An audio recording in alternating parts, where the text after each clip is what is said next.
Eu sou Marcos Davi Figueiredo de Oliveira. No primeiro vídeo, eu disse aos internautas que eu iria explicar o funcionamento e a legalidade do Tribunal Constitucional Militar, para que o presidente da República, Jair Messias Bolsonaro, o comandante do Exército, o comandante da Marinha e o comandante da Aeronáutica e o ministro da Defesa assinem esse decreto-lei e criem o Tribunal Constitucional Militar. Eu vou dar a base legal para que isso seja feito dentro da Constituição e das leis. Vocês vão verificar que o decreto-lei, ele começa nesse sentido. Eu vou ler um trecho desse decreto e vou detalhar, sobretudo ao presidente da República e seus assessores jurídicos, a legalidade desse decreto-lei.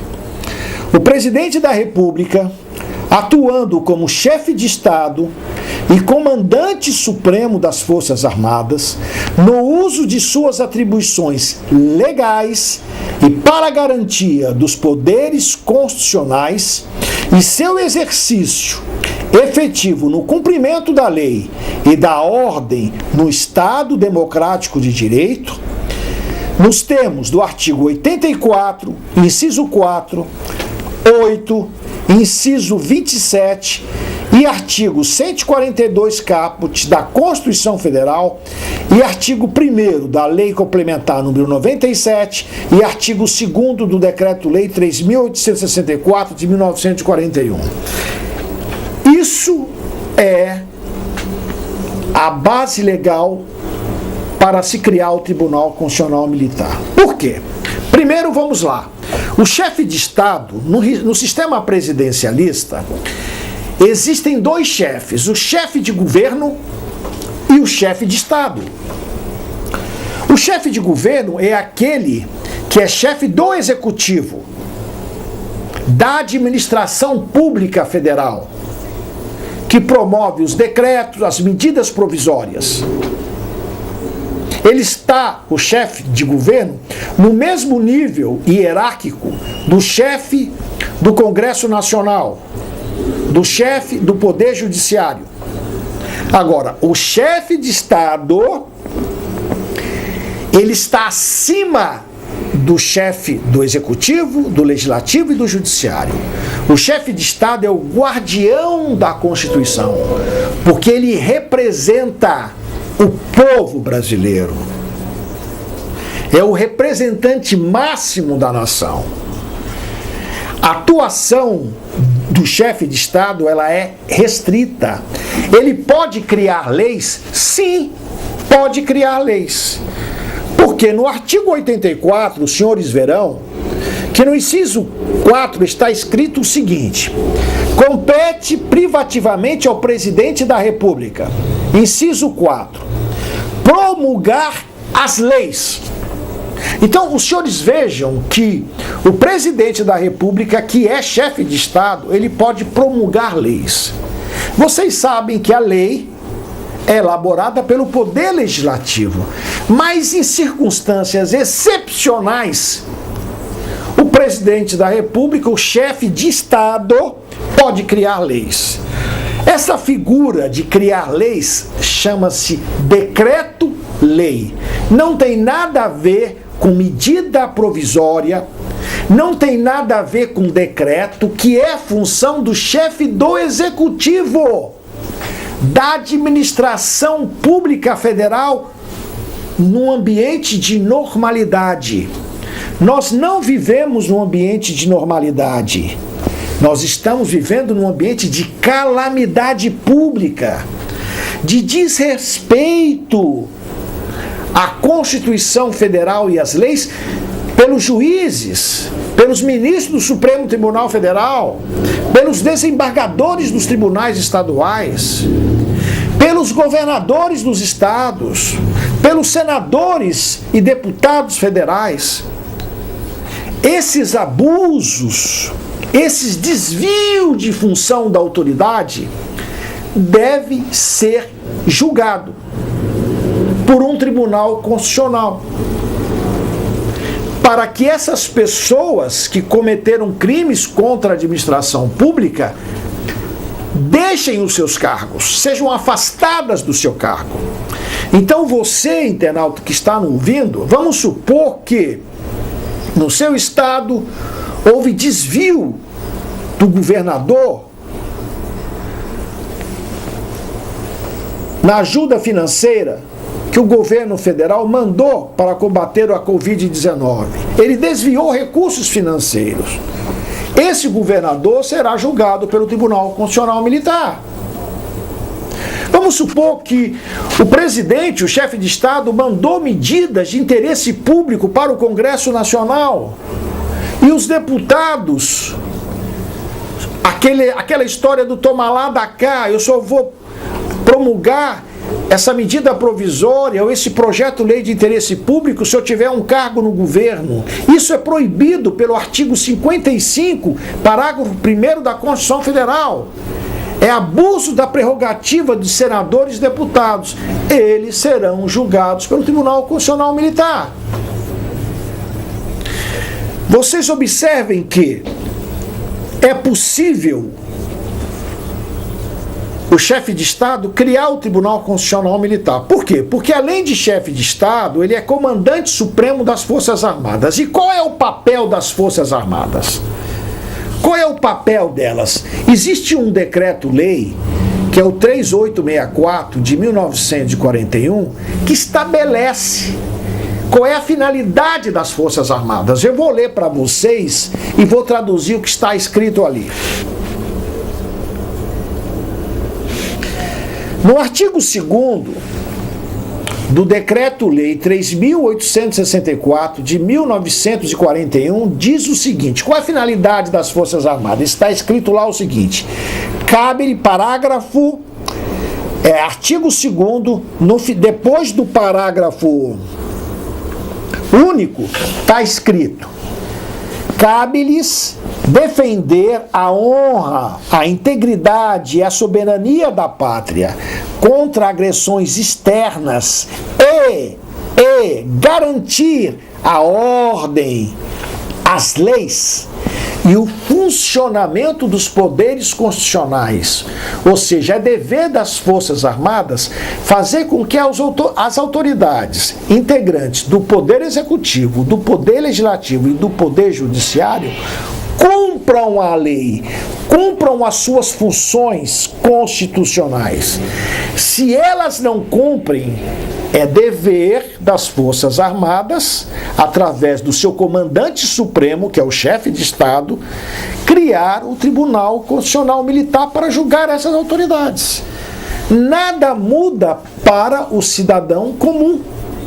Nada muda no funcionamento das instituições estabelecidas.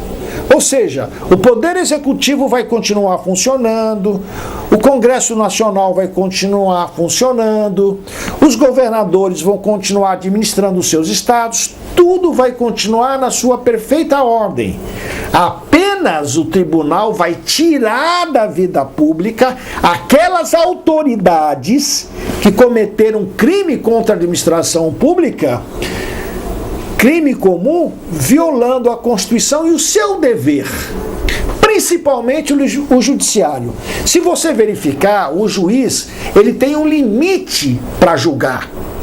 Onde é que está escrito isso? Qual que é o limite que o juiz tem? O juiz pode escrever qualquer coisa no papel e dizer, isso aqui é uma sentença, é uma decisão judicial? Não, ele não pode fazer isso. A decisão do juiz tem que ter bom senso, tem que ter um raciocínio lógico, tem que haver coerência entre o que ele fala e a prova que está nos autos. Onde é que está isso previsto na lei? Isso está previsto no artigo 35, inciso 1º da Lei Complementar 35 de 1979, onde ela diz qual é a função do juiz.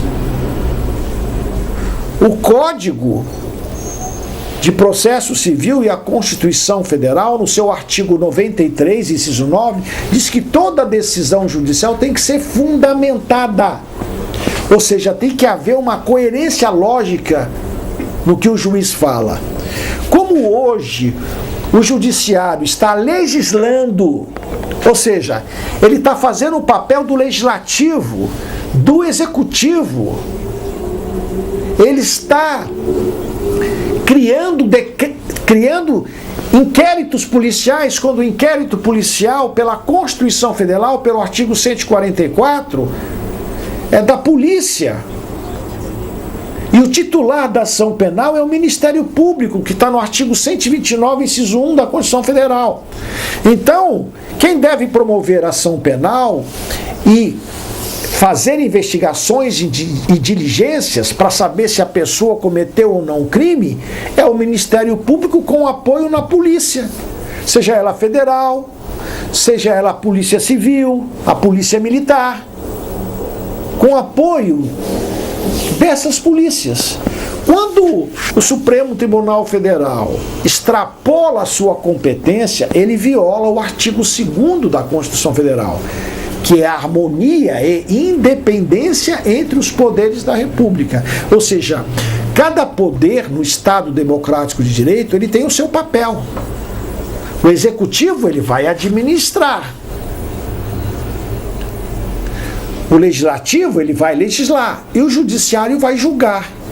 Quando o judiciário passa a legislar e passa a executar a administração pública, ele violou a independência e a harmonia entre os poderes. Ele abusou, isso é um abuso e um desvio de finalidade do judiciário.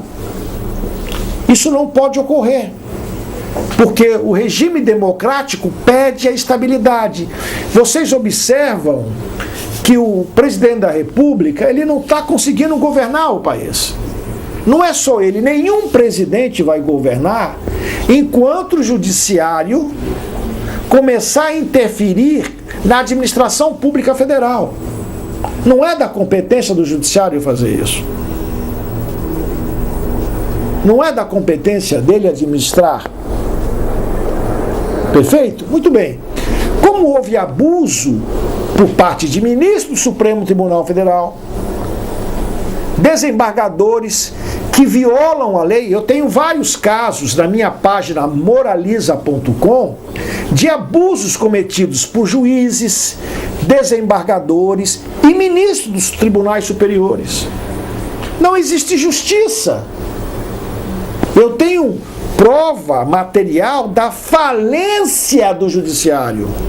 É preciso tomar medidas para resgatar que o juiz apenas julgue, não legisle, não crie leis e nem faça a administração do poder executivo, seja ele federal, estadual ou municipal, porque não é o papel do juiz fazer isso. Se criou a figura que o juiz pode fazer qualquer coisa. Não é verdade isso. Não está escrito isso na Constituição Federal, não está escrito isso na Lei Complementar número 35. O juiz tem limite para julgar. Se ele extrapola o limite, ele sofre sanções de natureza disciplinar, de natureza civil e criminal. Então, por exemplo, vamos supor que o juiz proferiu uma sentença ilícita para você que entrou na justiça. Você pode responsabilizar o juiz civilmente. Ele pode responder com seus bens pessoais por fraude à lei. Onde é que está escrito isso? Está no artigo 49, inciso 1º da Lei Orgânica da Magistratura. O próprio artigo 24 do Código de Ética da Magistratura diz que todo juiz, ao proferir decisão, essa decisão tem que ser fruto de um juízo justificado racionalmente. Quando isso não acontece, ele não cumpriu com o seu dever funcional. Ele pode ser afastado. Então o Tribunal Constitucional Militar, ele fará o quê? Uma faxina geral no país, nos 3 poderes da República, para restabelecer a ordem constitucional. Não há abusos, não há golpe militar nem intervenção militar. As autoridades serão julgadas, elas terão direito a contratar advogado, entrarão com os recursos processuais cabíveis, que está regulado no decreto-lei. E se no final elas forem condenadas, elas perderão seus cargos públicos e serão responsabilizadas por seus atos. É o que precisa o país nesse momento de caos para restabelecer o comando do país, a administração do país ao presidente da República, que é o chefe de Estado e comandante supremo das Forças Armadas. É importante mencionar, você que é internauta, não sabe o que é um sistema presidencialista, que no sistema presidencialista, o presidente ele tem duas funções. Está na pessoa do presidente duas funções. Uma de chefe de governo, aquele que administra o país, a administração pública federal.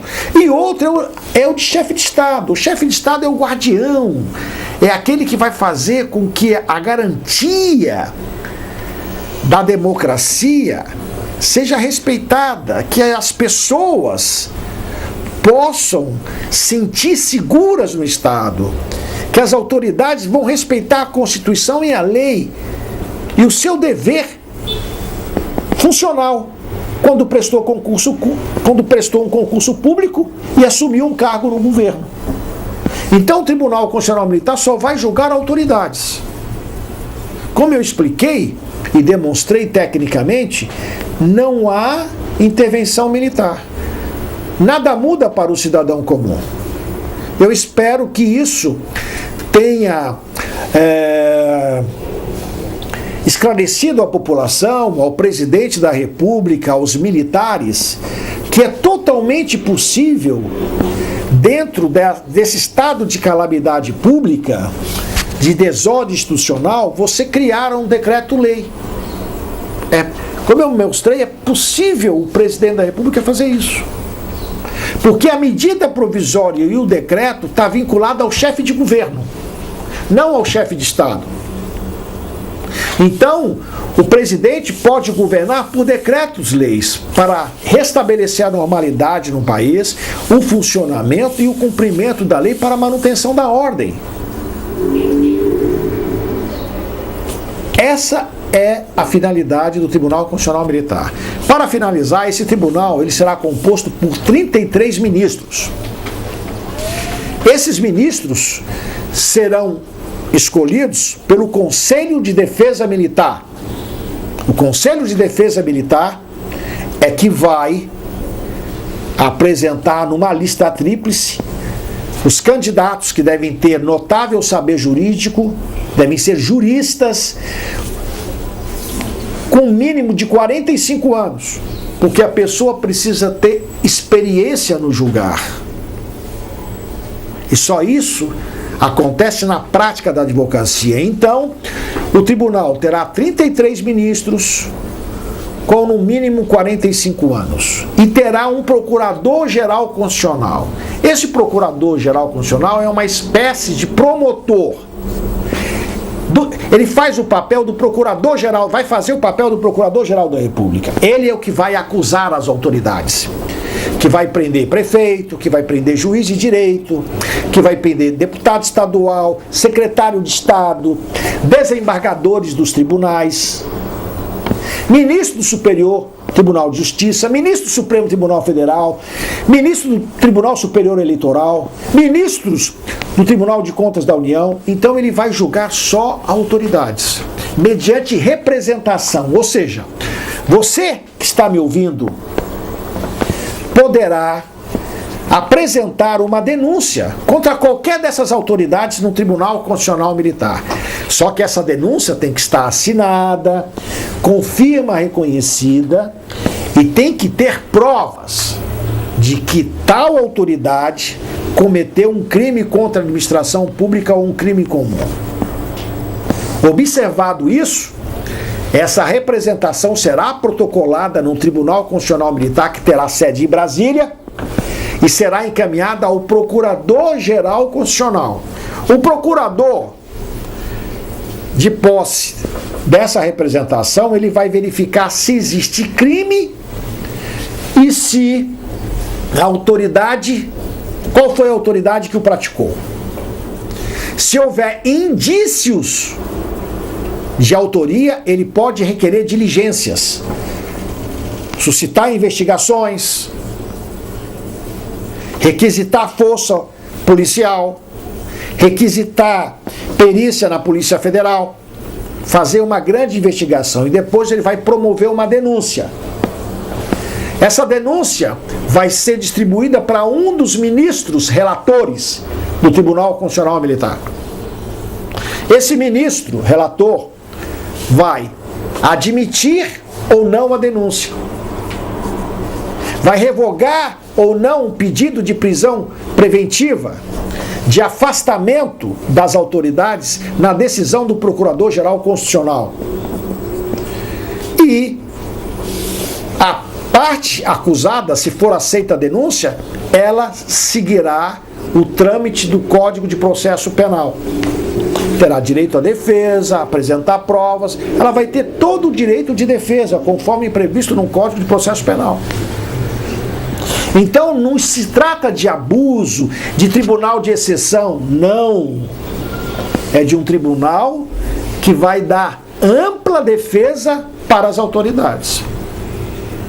Se ficar comprovada a sua inocência, serão absolvidas. Se ficar comprovada a sua culpabilidade de acordo com as leis vigentes, será condenada a perderá o seu cargo. Responderá por perdas e danos, poderá ter bloqueado os seus bens. Tá certo? Esse é o papel do Tribunal Constitucional Militar. Muito obrigado.